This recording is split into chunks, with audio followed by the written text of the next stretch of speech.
अभ्यास का महत्व। प्राचीन समय में विद्यार्थी गुरुकुल में रहकर ही पढ़ा करते थे।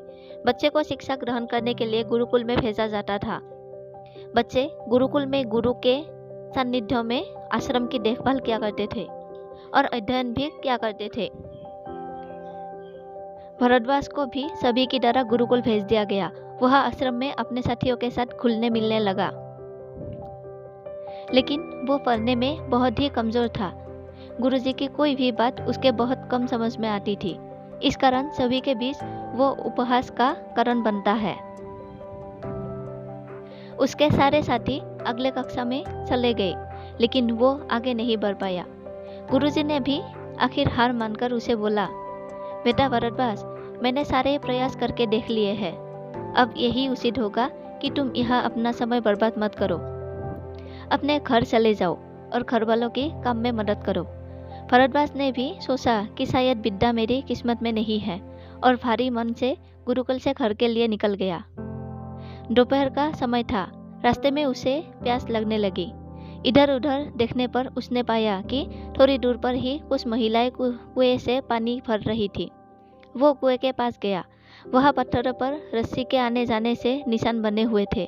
तो उसने महिलाओं से पूछा, ये निशान आपने कैसे बनाए? तो एक महिला ने जवाब दिया, बेटे, ये निशान हमने नहीं बनाए। ये तो पानी खींचते समय इस कोमल रस्सी के बार बार आने जाने से ठोस पत्थर पर भी ऐसे निशान बन गए हैं। भरद्वाज सोच में पड़ गया।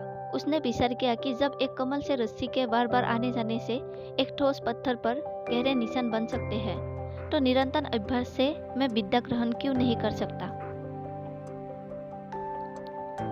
भरद्वाज ढेर सारे उत्साह के साथ वापस गुरुकुल आया और अथक कड़ी मेहनत की।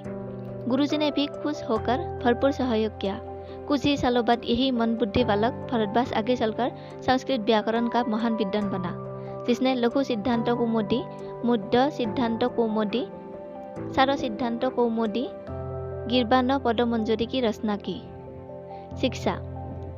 दोस्तों, अभ्यास की शक्ति का तो कहना ही क्या है। ये आपके हर सपने को पूरा करेगी।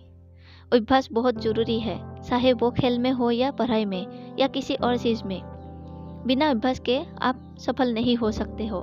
अगर आप बिना अभ्यास के केवल किस्मत के भरोसे बैठे रहोगे, तो आखिर में आपको पछतावे के सिवा और कुछ हाथ नहीं लगेगा।